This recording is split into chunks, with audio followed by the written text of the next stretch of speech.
শিকক bike খকনা থাকথানি police by রংজাখা গতমারগৈ Saiban খা তাংশালা আগরতলানি খোসবাগানাম চাইনি খকজাকমানি বাইক মানখা উদয়পুর বখাকস্তেই সখাম নগবসকাঙ তাই শিকক নব রবি মানখা পুলিশ ককমা থুমনাই রগনিবসকাঙ ফাই তামসাকা খানাউলাইদি শ্রীনি মাংপুলিব bureau report north east Tripura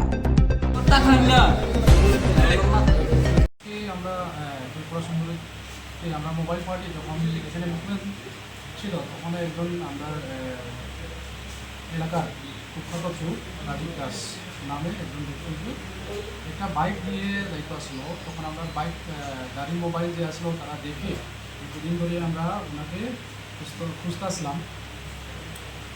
যখন আটক করা হয়েছিল ওই জায়গাতে যখন আটক করি ওনাকে আমরা জিজ্ঞাসাবাদ করলাম বাইকটা কোন জায়গা থেকে আনা হয়েছে কি আসলে উনি আমরা কোনো ডিটেলস দিইনি।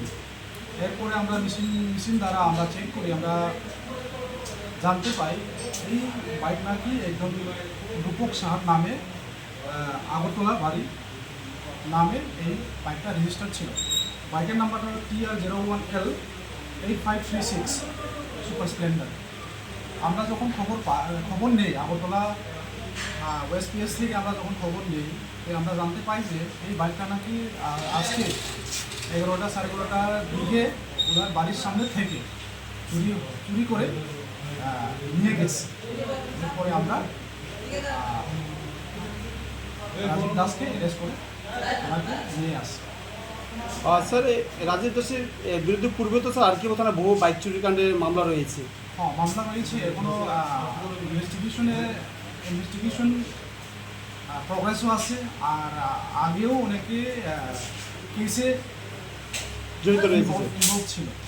তো স্যার এখন কি রাজীব দাস কি আপনারা আরকিও থানাতে রাখা হবে না আপনারা ওয়েস্ট পিএসে দিয়ে দেবেন? স্যার ওয়েস্ট পিএসে আমরা শুনতে পাই যে একটা কেস রেজিস্টার হয়েছিল, যেহেতু এখানে একটা বাইক ওনার কাছ থেকে আগরতলা স্থিত একটা বাইক কেসের একটা বাইক আটক করা হয়েছিল ওনার সাথে, আমরা আগরতলা ওয়েস্ট পিএস এখন দিয়ে দেবেন না স্যার? এটা স্যার কোন জায়গা থেকে স্যার আজকে অ্যারেস্ট করছেন বাইক সহকারে? স্যার আমরা অ্যারেস্ট করছি ত্রিপুরের সুন্দরী হসপিটালের কাছাকাছি। স্যার কটা নাগাদ স্যার?